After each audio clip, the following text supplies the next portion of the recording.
श्री शिवाय नमस्तुभ्यम। हम सबको पता है कि 2 जुलाई को बुधवार की अष्टमी का बहुत ही प्यारा सा दिन है। आपको पता है कि इस बार अभी चल रही है गुप्त नवरात्रि का बहुत ही विशेष सा दिन, और ऐसा बहुत ही कम देखने को मिला है कि गुप्त नवरात्रि में पड़ जाए क्या आपकी बुधवार की अष्टमी। और ये वही दिन होता है जिस दिन हम सभी को अपने घर पे क्या लिखना होता है, शुभ लाभ। लेकिन बहुत सारे लोग को नहीं पता कि आखिर ये शुभ लाभ हमें लिखना कहाँ पे है, जिससे आपके घर में हमेशा माँ लक्ष्मी का आगमन बना रहेगा। ठीक है ना। देखो, चलो सबसे पहले समझने की कोशिश करते हैं इस उपाय को। देखो, इस उपाय के लिए भले ही मैंने यहाँ पे आप लोग को पीला चंदन दिखाया है, बट ज़रूरी बिल्कुल भी नहीं है कि पीला ही चंदन लेना ना, नहीं। आप पीला चंदन ले सकते हो, आप लाल चंदन ले सकते हो, आप अबीर ले सकते हो, आप गुलाल ले सकते हो, आप कुछ भी ले सकते हो, कोई दिक्कत नहीं। ठीक है ना। अब क्या करना, आप लोगों के घरों में भगवान गणेश की कोई ना कोई फोटो, मूर्ति, प्रतिमा ज़रूर होगी। अच्छा, एक बात आपको पता है कि जिस घर में भगवान गणेश की फोटो, मूर्ति, प्रतिमा होती है, उस घर में कभी भी माँ लक्ष्मी रूठती नहीं है, हमेशा वास होता है। लेकिन एक बार ऐसा भी होता है कि अगर भगवान गणेश घर से हमारे रूठ जाते हैं तो माँ लक्ष्मी ऑटोमेटिकली रूठ जाती हैं। ठीक, तो इसी चीज़ को हमें दूर करना है। क्या करना है कि हमें भगवान गणेश को मनाना है कि वो हमारे घर से कभी रूठे नहीं। इसका बस एक तरीका है, जहाँ पर भी आपने अपने घर में फोटो लगा रखी है, मूर्ति हो, प्रतिमा हो, तो क्या करना है ना, जो भी चीज़ें आपने लिया हो, क्या करिएगा, आपको भगवान गणेश के पीछे साइड में एक तरफ शुभ लिखना है और दूसरी तरफ लाभ लिखना है। अच्छा, आपको एक बात बताओ, जो जब भी आप किसी ज्वेलरी शॉप पे जाओ, यानी सोनार के यहाँ जाओगे ना, आप देखो उनकी दुकान पे शुभ लाभ अलग अलग जगहों पे लिखा होता है। जितनी तिजोरी दिखेगी, अलमारी दिखेगी, शुभ लाभ लिखा होता है। क्यों? क्योंकि वो चाहते हैं कि हमारे घर में भगवान गणेश विराजमान रहें, और अगर उनके घर में भगवान गणेश रहेंगे तो माँ लक्ष्मी कभी नहीं रूठेंगी। ठीक है ना। आपको भी इस प्रकार से लिखना होगा। अब यहाँ पर एक डाउट होता है लोगों को, वो कहते हैं कि भैया हमारे घर में तो टाइल्स लगा हुआ है, हम लिख नहीं सकते हैं, बड़ी प्रॉब्लम होती है, कोई अलग तरीका बताओ। देखो, फिर से वही तरीका है कि चाहे आपके पास में क्या हो, आपके पास में रोली हो, आपके पास में कुमकुम हो, आपके पास में हल्दी हो, पीला चंदन हो, लाल चंदन हो, अगर शुभ लाभ नहीं लिख सकते हो तो भगवान गणेश के एक तरफ ऐसे बिंदी बना दो और एक तरफ दूसरी तरफ भी बिंदी बना दो। लेकिन यहाँ पर जो बिंदी बनाओगे, अगर बिंदी बना रहे हो तो ये पहली बिंदी बनाओगे किसके नाम की, रिद्धि के नाम की, और जो दूसरी बिंदी बनाओगे वो किसके नाम की, सिद्धि के नाम की। बना करके देख लीजिए, कभी भी आपके घर में पैसों को लेकर दिक्कत नहीं होगी, हमेशा माँ लक्ष्मी का आगमन आपके घर में बना हुआ ज़रूर रहेगा। ठीक है ना। चलो, पहला उपाय आपको समझ में आ गया है। आगे बढ़ते हैं इस वीडियो के हम लोग अपने दूसरे उपाय की तरफ, और ये उपाय भी हम लोग करने वाले हैं धन संपदा के लिए। जब भी आज तक बुधवार की अष्टमी तिथि आई है, इस उपाय के बारे में मैंने आपको बहुत बार बता रखा है ना।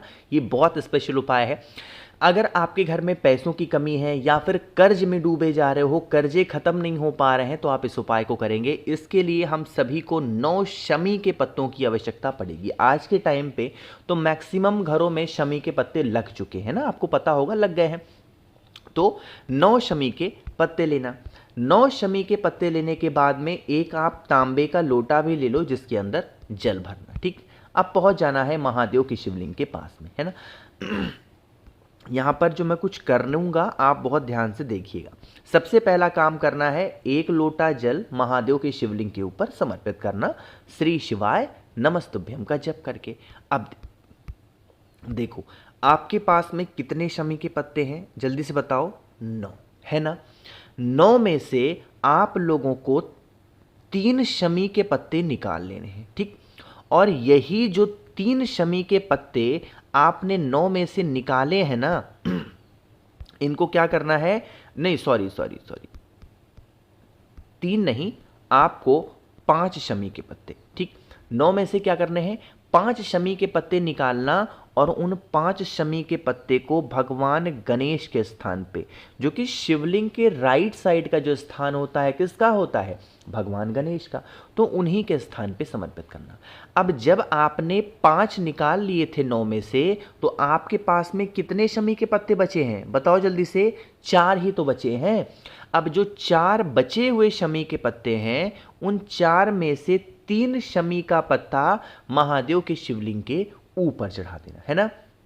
चाहे आप भगवान गणेश के स्थान पे 5 शमी का पत्ता चढ़ाए हो, या फिर 3 शमी का पत्ता भोले शंकर के शिवलिंग के ऊपर चढ़ाए हो, हर जगह पे चढ़ाते समय आप लोगों को श्री शिवाय नमस्तुभ्यम का जप जरूर करना। ठीक, अभी आपके पास में 1 शमी का पत्ता और बचा है। अरे 9 था टोटल, 9 में से 5 चढ़ा दिया भगवान गणेश के स्थान पे, अब बचा 4, और 4 में से 3 चढ़ा दिया कहाँ पे? भोले शंकर के शिवलिंग के ऊपर, है ना। तो बचा कितना आपके पास में?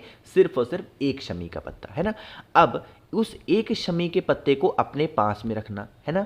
जब आप पूजन करके महादेव की चौखट से बाहर निकल रहे होगे ना, मेरी बात सुनिएगा, जब आप पूजन करके महादेव की चौखट से बाहर निकल रहे होगे, तो आपका लेफ्ट, भगवान का लेफ्ट नहीं, आपके लेफ्ट साइड में क्या करना है? उस 1 शमी के पत्ते को चौखट पे रखना, और उसी चौखट के बगल में एक घी का दिया गोल बत्ती का मयूर ध्वज के नाम से जलाना। किसके नाम की जलाओगे?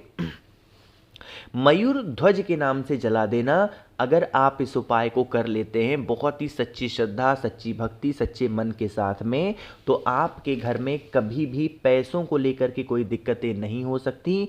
हमेशा देवी माँ लक्ष्मी का वास आपके घर परिवार पे हमेशा बना रहेगा। कभी आपको जीवन में पीछे मुड़ के देखने की तो ज़रूरत पड़ ही नहीं सकती, ठीक है ना।